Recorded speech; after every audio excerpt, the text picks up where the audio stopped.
What does it mean being different? In a spiritual viewpoint, it means being a mystic.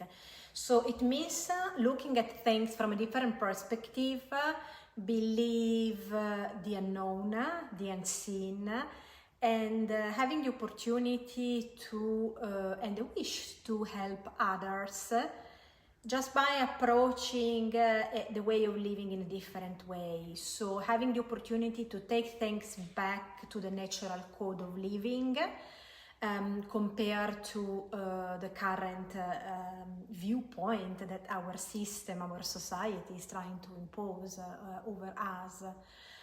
So if we make an example, for example, with a storytelling, so a way which is very much shamanic, a way of describing an event from three different perspectives: the current society and two old ancient civilizations. So the current society would describe this event like and the night came and the owl killed the mouse.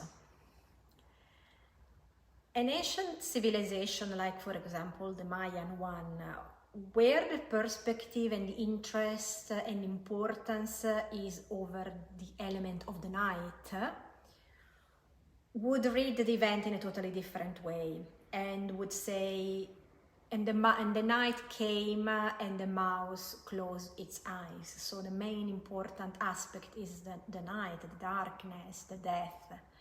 The Greek civilization would say the night decided that the owl and the mouse would meet. So it's a more poetic reading code, more poetic way of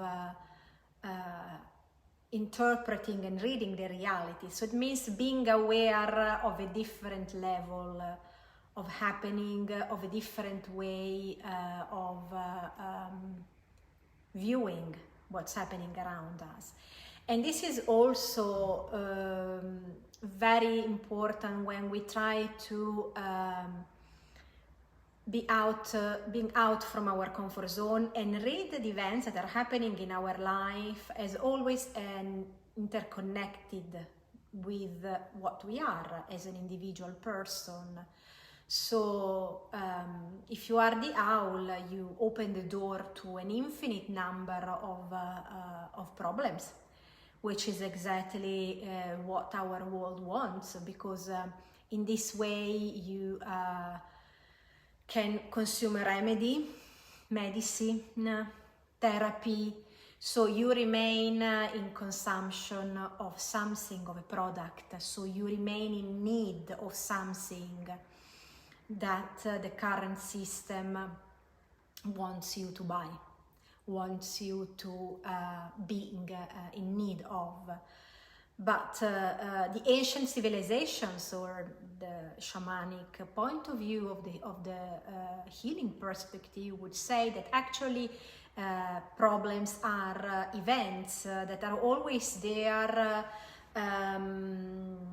placed in a way so that you can become aware, you can become alive, you can have an opportunity to see that actually what is coming to you from an external point of view is connected with your inner and internal narrative. So the way you are saying yourself the story of your life, the way you are narrating your own reality, it gives you also the keys of your way of living. It gives you the keys to decide what sort of events are coming to you, because it's where your focus is going, it's where your vibration is going, your energy is going.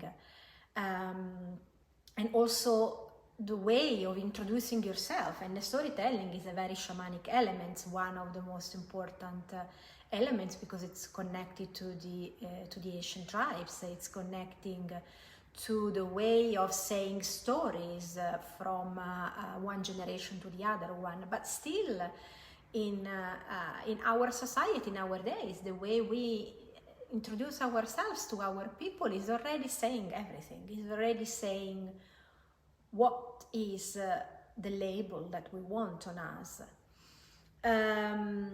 But nowadays the society also, in terms of the eternal fight between science and spirituality, even if it's not a fight, the current society always gives more importance to what the science is addressing and saying, because science is connected with economy. So while instead the two things go together, spirituality and science, because it's not a matter of choice, either or. Do you believe the world of logics, the world of reason, or the world of the spirits? The two things go together. The two things co-work together, because where one arrives, where one cannot arrive, so does the other. So it's always a complementary way of being, like with the medicine. It's not nice to say alternative medicine, but complementary medicine. They need to work together. And we also need to be aware that believing science sometimes has to have a discernment.